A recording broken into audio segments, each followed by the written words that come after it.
Is Israel preparing for the inevitable civil war in the West Bank?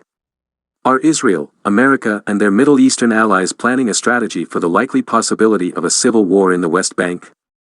Do they believe that funneling humanitarian aid to Gaza through the PA will lead to a long-term ceasefire between Israel and Hamas, or inhibit Hamas from setting the West Bank on fire once sufficient arms, material and money get into their hands?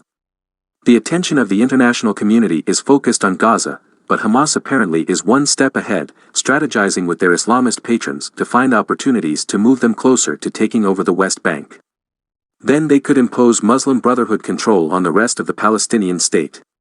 Funding from Iran, Qatar and Turkey is in place to help make this happen. Israel's next war with Hamas may be not just in Gaza, but also in the West Bank, centered in Judea and Samaria, as happened during the Second Intifada of the early 2000s. This time, Israel may be fighting on 3 fronts simultaneously. Add to that Iranian-controlled militia embedded in Syria and Iraq, ready to transfer arms and troops to tip the balance in favor of Hamas. America has one foot out of its small presence in Iraq and Syria and is counting on a strong Israel for its security interests. America should be encouraging and helping Israel to strategize with Jordan, Egypt and their Gulf allies for a Hamas-instigated civil war in the West Bank, which appears more and more to be inevitable. Now is the time for all the players against Hamas to coordinate for such an eventuality, changing the primary focus from Gaza to the West Bank.